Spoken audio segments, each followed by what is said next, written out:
So, yeah, so here we are. And I start this talk with just a tiny bit of not trepidation, but just a warning label up front, because sometimes the teachings on no self can seem a little cold, or like, oh, wait a minute, this doesn't, am I supposed to ignore myself? Am I not really a person?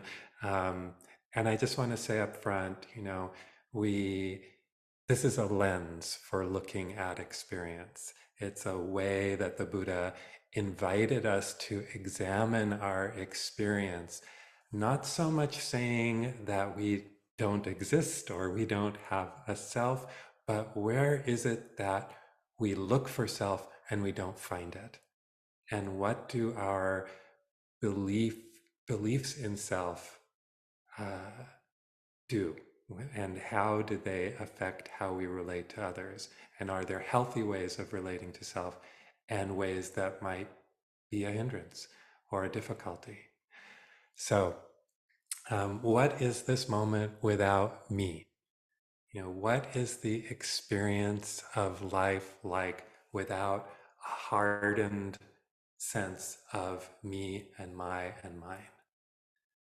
So, a number of years ago, I was at a training retreat and we were put into pairs. And for 10 minutes, your partner asked you the question, what is this moment without judgment? It was a repeating question. You just keep asking the question, wait for a response, ask it again, ask it again, ask it again, and then you swap. And you just answer the very first thing that comes into your head. And my partner and I had such an amazing time with this. In very short order, we were laughing like kids, having the best time on the playground. Because it turns out that this moment without judgment is actually full of joy, possibility, humor, connection, immediacy. We didn't want to stop the exercise. We were the last people to go back into the room because we were having such a good time. And even 8 years later, after that, when we get together sometimes, we still talk about that experience. What is this moment without judgment? What is this moment without the judger? What is this moment without that sense of me and mine? So think about that for just a second. When you're at your happiest, how much me is there in that moment? How much clinging? As soon as me shows up, just that quickly, my shows up, and then clinging and possessiveness and contraction around the experience arise. So the moment that I go from simple joy in the experience itself to how can I hang on to this, something hardens and I'm no longer fully present or awake to the joy of the moment. So this is a key Buddhist teaching, the teaching on anatta, or not self. So Christopher Titmuss wrote a book called An Awakened Life, and he wrote about the shadow of my, and I just read one paragraph because it's sweet. My can be thought of as shorthand for the word misery, which also starts with an M and ends with a Y. We are afraid that if we aren't gripping, claiming my things, my relationship, my career, my meditation, my space, other people will walk all over us. In an awakened life, we acknowledge and respect what we have access to, but are free from possessiveness. So for those of us, like us here today, who are interested in this experience of life that we are having from a spiritual perspective, meaning a perspective that is interested in freedom from suffering, that's interested in association with wakefulness, awareness, and living in a way that's imbued with kindness and beauty, that questioning of my and mine and even me is an incredibly fertile ground of practice. And so the Buddha identified this as a key place for us to contemplate, to experience, to observe, that lens, a lens to look through, to examine reality. this idea of I and the suffering that comes from me and my and mine. So you might be familiar with the 3 marks of conditioned, limited existence that we are asked to look for, to understand, and to know for ourselves. Anicca, all conditioned things are impermanent, changing. Dukkha, all conditioned things are ultimately unsatisfactory because they are imperfect, unstable, and subject to anicca. And because of that, they are devoid of an unchanging self, and thus anatta, or not self. So I'll put it another way. So Ruth King gives us the 3 Ps. Ruth King is a great Dharma teacher, African American Dharma teacher, who has written some great books. I can't think of the title right now. But anyway, Ruth puts it this way: anicca, not permanent; dukkha, not perfect; anatta, not personal. So not permanent, not perfect, not personal. So in one of the early teachings of the Buddha is instructing his attendant monk, Meghiya, and he offers Meghiya this advice. The contemplation of anicca, impermanence, should be cultivated so as to uproot the conceit, I am. For when one perceives impermanence, Meghiya, the perception of not self, anatta, is made steady. When one perceives not self, one attains the uprooting of the conceit, I am, which is called nibbana, here and now. A little hard to understand, so let's unpack it a little bit. There's a path there. So to move toward liberation here and now, pay attention to impermanence, the Buddha is saying. Pay attention to the shifting, changing nature of all phenomenon, including our bodies, our minds, our thoughts, and our feelings.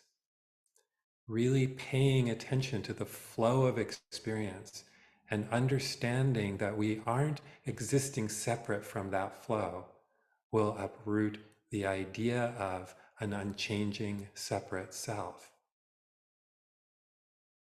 An I, me, and mine that is independent and permanent.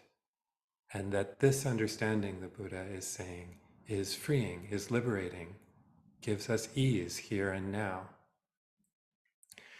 So, as beings who need to survive, physical beings, I, me, and mine are really important conventions to take care of our immediate needs. I need to eat. I need to have shelter. I need to have clothing. I need to take care of this being. I need to brush my teeth and not yours. But my also gets us into all sorts of conflict and trouble because we are at war with reality.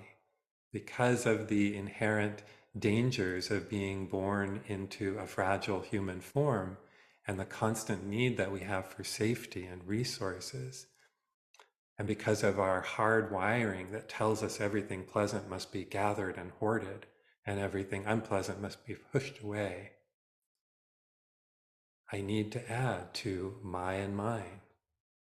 And if I perceive that you can help me get what I want, then I can align with you.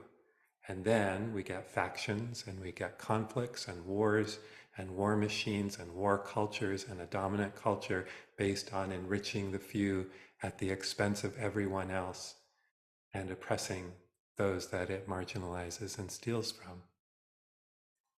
And we know from all the deep wisdom traditions that this is not what is in our deepest heart. This is not our deepest wisdom. This is not what lives in our heart of hearts. So Thich Nhat Hanh, the great Buddhist Vietnamese monk and teacher, wrote in his book, The Heart Teachings of the Buddha, this: the teachings of impermanence and non-self were offered by the Buddha as keys to unlock the door of reality. We have to train ourselves in a way that when we touch one thing, we touch everything. We have to see that the one is in the all and the all is in the one. We touch not only the phenomenal aspects of reality, but the ground of being. Things are impermanent and without self. They have to undergo birth and death. But if we touch them very deeply, we touch the ground of being that is free from birth and death, free from permanence and impermanence, self and non-self. We carry in us the ground of interbeing, nirvana, the world of no birth and no death, no permanence and no impermanence, no self and no non-self. Nirvana is the complete silencing of concepts. And so we know my is a concept, mine is a concept, a separate, independent self is a concept, a convention. And when I harden around these concepts, I'm less open to the flow of life and to my interconnection because I'm gripping. I'm not allowing the flow of life, of sensation, experience to be known as it is. And how it is ungraspable, impossible to possess or stop or fix. So Mary gave a talk last week on be a Buddha, not a Buddhist. And I love that because it's emphasizing the importance of how we live, engaging with what's in process rather than from a fixed idea of what something is. And the Buddha said that however we conceive of something, it is other than that, because reality cannot truly be known or described through concepts. Concepts are really useful. They help us navigate the world as physical beings, as physical with our physical needs, to care for our physical selves. But when we embark on this spiritual path, we are moving past things and concepts and limits to a direct experience of that deep ground of interbeing that Thich Nhat Hanh described. Releasing for a time or even a little bit heightens our sensitivity because the energy of gripping is released, so we can be more open to what's here beyond the concept of self. So the flow of experience, the unconceivable unfolding. What am I taking to be constant? And is it? My body, my thoughts, my memories, my relationships, the world I live in. It's nice to feel like nothing is changing. Oh, good, it's all going to stay the same forever. Done. I'm safe now. And yet, the moment I say that, I know it's not true. Has any day truly been the same as the last? Have I truly been the same on 2 consecutive days? So we think that safety lies in constancy. We try to hang on. Let this be the way it is. And yet when we look closely, we see that nothing is fixed. Nothing stays the same. Even if something is how we want it for a while, life is changing all around it. We are changing. And when we know something isn't constant, when we are cognizant, aware of that, how do we relate? We put some flowers in a vase and we appreciate them as they are in this moment. There's joy, appreciation, but not clinging, because we fully accept their ephemeral nature because we know it so clearly. They're coming into being and their disintegration. There's very little sorrow when it's time to add them to the compost, because we never took them to be something that they aren't and can never be constant. So if I can verify through my own looking this universal characteristic of not permanent in every area of my life, how do I relate? Maybe life actually becomes more alive instead of more frightening. And maybe it becomes a little easier to be because we're setting down the burden of thinking that We can hold the river, that I'm the center, it's all me, and the incredible burden of that. We start to see I as a location rather than an identity, to know this experience as it is, but not to harden around it. So, as I tried to allude at the beginning of the talk, the Buddha never said that there is no self, as I understand it, but he encouraged us to stop looking for one with words and concepts, especially in the realm of mind, my body, my sense experience, my mental constructs, my concepts. So we experience the flow of all of this existence in the universe mediated by our limited senses. But what we are isn't defined by that experience. It isn't defined by our internal commentary and narrative. So we are encouraged to view life as less object-based and more process, flow, change, unfolding. So letting go of my is a way of letting go of me, of centering the egoic self, thinking less in terms, you can do this all day, less in terms of I'm washing my body in the shower, and more in terms of this is happening right now, an intention formed, and action is happening based on that intention. Does there have to be an I in that moment? Action is really what the Buddha says we do inherit. If there's anything that we inherit, if there's anything that goes from, quote, life to life, if you believe in rebirth, the Buddha said it's our actions and the consequences of those actions. And that implies to me a stream. In other words, the process. So can I pay less attention to the me and mine and more attention to the value, the benefit, the kindness with which I can hold or interact with the moment and the people in that moment? You know, we're tending a process. We're tending a process.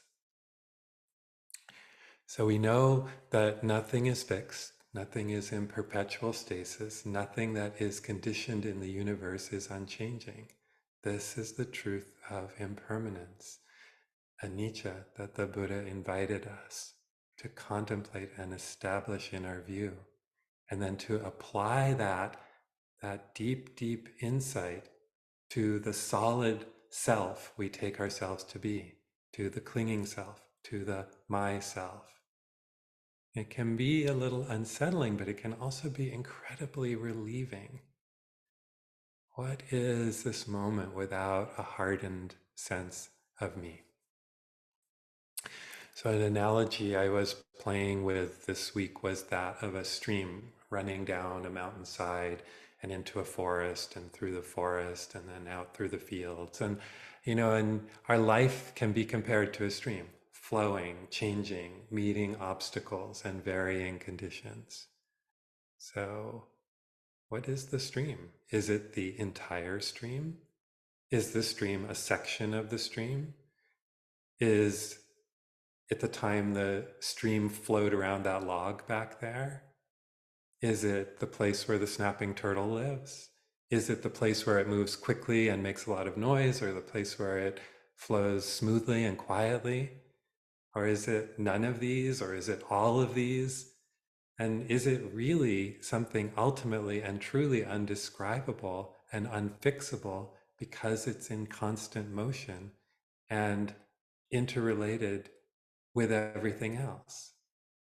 And Thich Nhat Hanh would probably ask us, is the stream in the clouds? Or is it in the snow that fell on the mountain?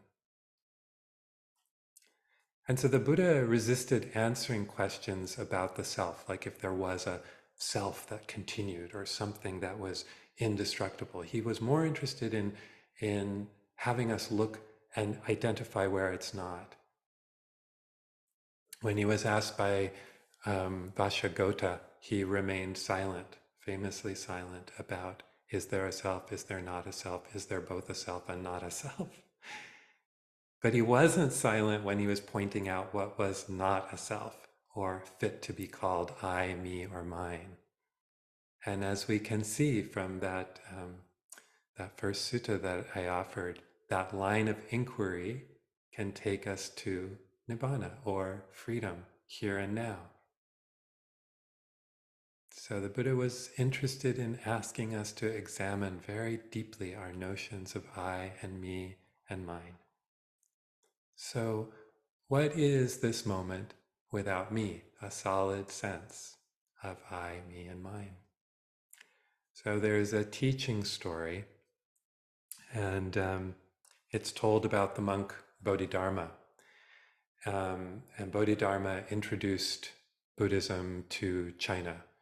And Bodhidharma was the founder of the Chan school in China, which became the Zen tradition in Japan.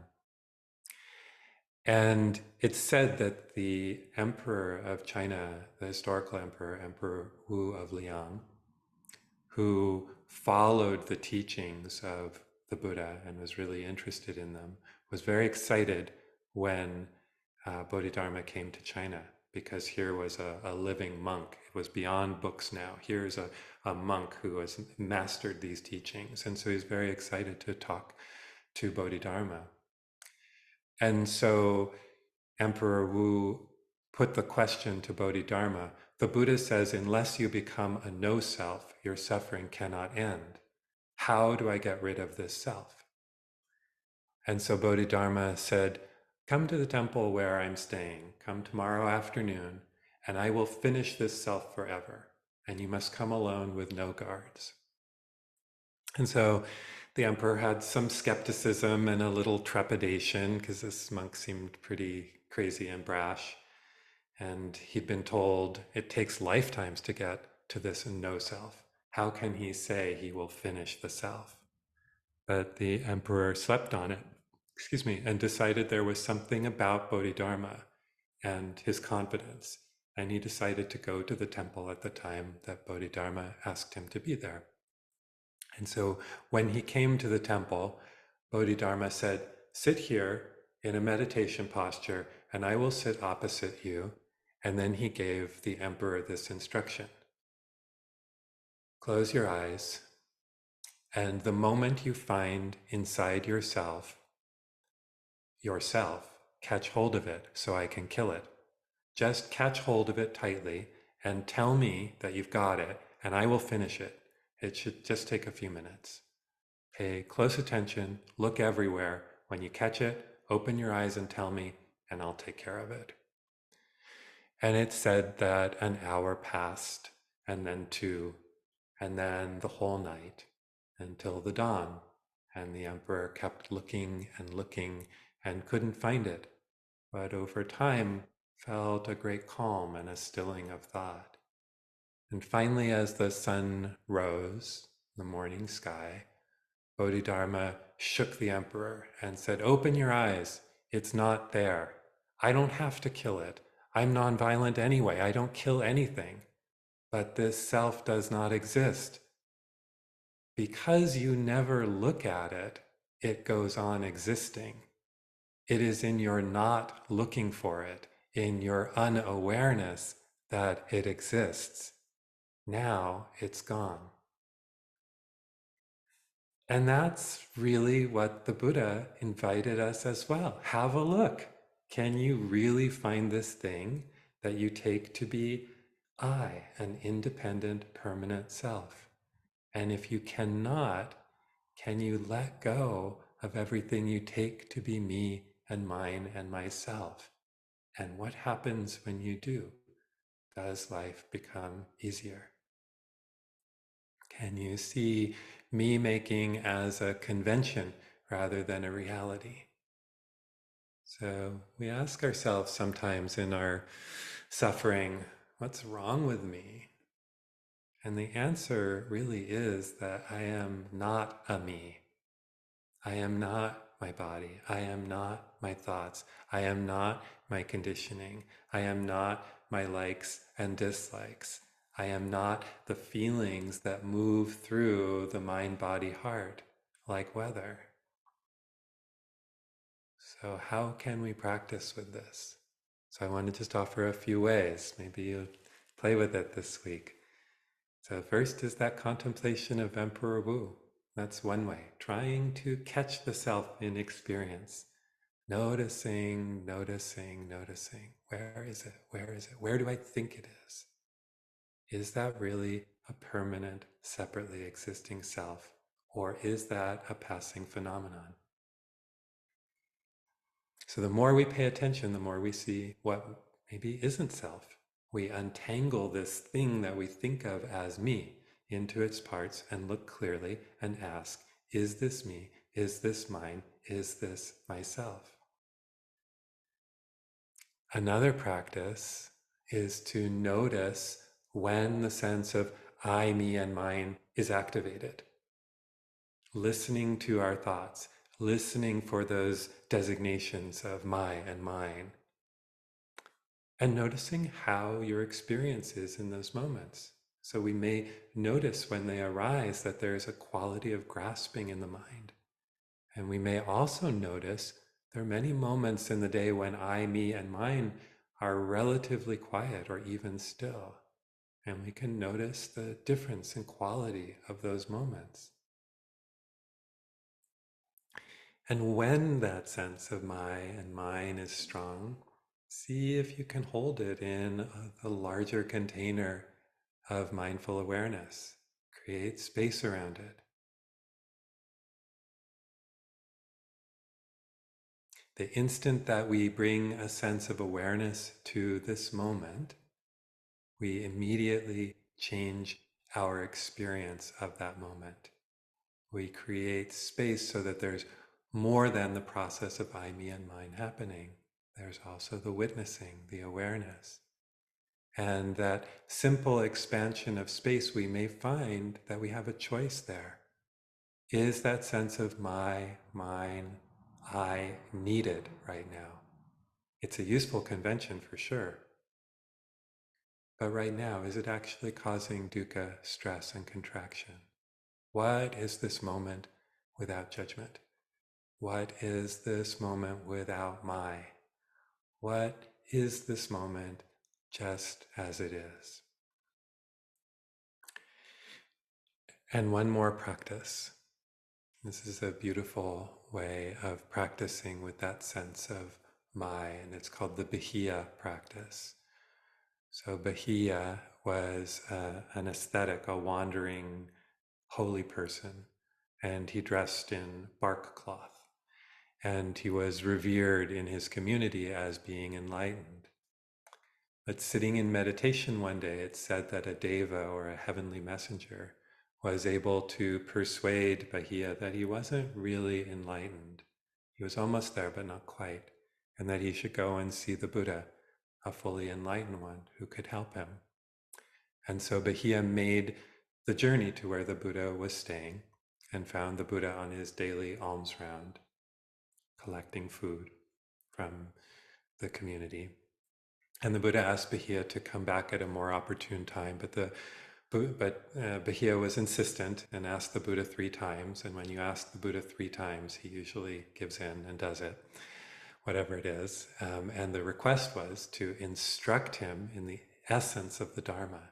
Give me the essence, the pith of it. And the Buddha replied with these brief instructions that we can also practice with. Bahiya, you should train yourself in this way. In the seen, there will just be the seen. In the heard, there will just be the heard. In the sensed, there will just be the sensed. In the cognized, there will just be the cognized.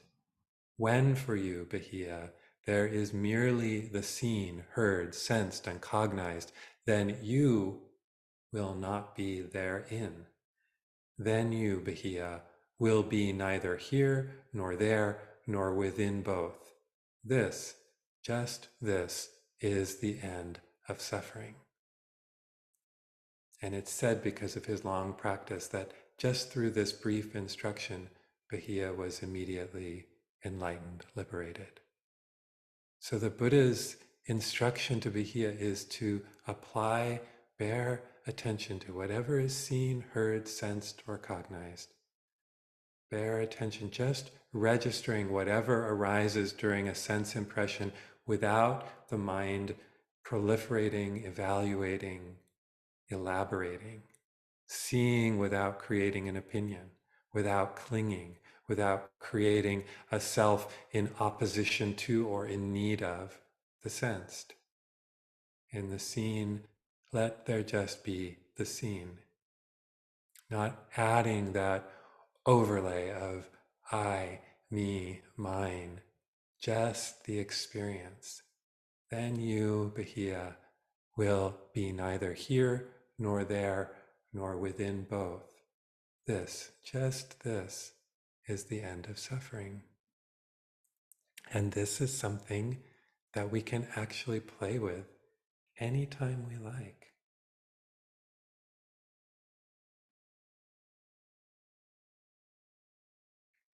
What is this moment like without comment?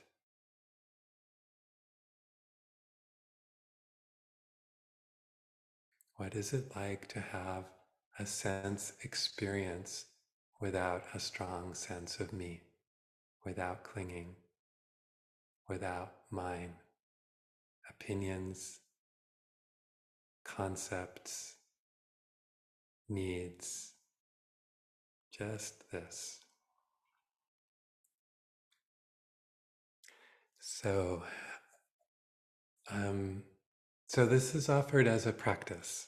I wanted to stress that again, that it's not meant to be something that turns us into cold, unfeeling robots or shames us for having feelings and emotions. Not at all. This is a view, something to play with, a lens to look through when you want to practice. But it isn't intended to bypass our human experience. It's actually intended to reveal our human experience. It's intended to open the heart, to incline toward freedom, to let go, to create more space for love and care and compassion, because we aren't so gripped. So I just want to close the talk with this quote from Nisargadatta, darn it, Nisargadatta Maharaj. That is the hardest name to say. Okay, but the quote is one of the most beautiful things to say, and this is his teaching. Wisdom tells me I am nothing. Love tells me I am everything. And between the two, my life flows. Wisdom tells me I am nothing. Love tells me I am everything. And between the two, my life flows. Okay, let's sit for just a moment and let the words and concepts settle.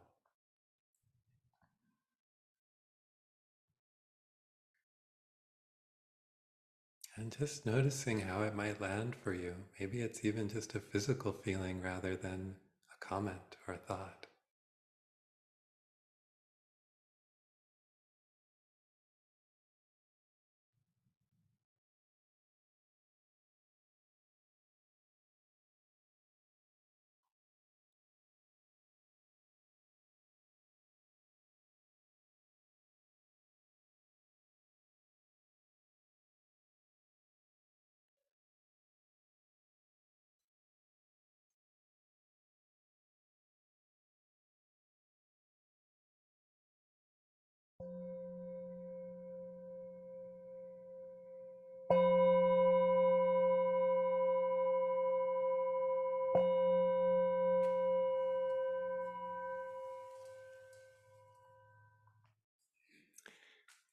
Thank you for your kind attention, and I really want to open the floor for any comments or questions or thoughts or other ways of viewing this unfolding process that we are in called life. So, anyone?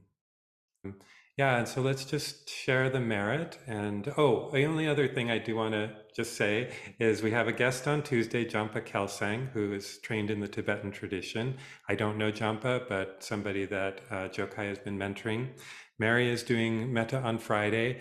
And then we have a returning guest who hasn't been with ICD for about the last 5 years. And this is my friend Carrie Tamburo. She's a meditation teacher in San Diego, so she's actually quite close. She does a lot of Spanish language Dharma, teaches online in Colombia and other places in South America, and very, very excellent teacher, very solid, lovely, beautiful teacher. And she's going to offer something on love next week.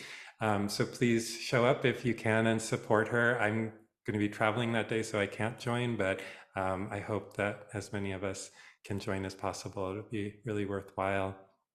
And then just offering merit for our practice, for this beautiful patience, persistence, and willingness to look through the lenses that are given to us in the teachings and to expand our awareness and our practice through deep attention and caring. And just appreciating the goodness of that, the coming together, the paying attention, the practicing, the discussion afterwards, and sharing the benefit of our practice with all beings, all members of our sangha here or not tonight, all members of our communities around us, and with all beings, human, animal, all sentient beings, and the great and beautiful earth herself. So may you have a beautiful week, and hope to practice with you very soon.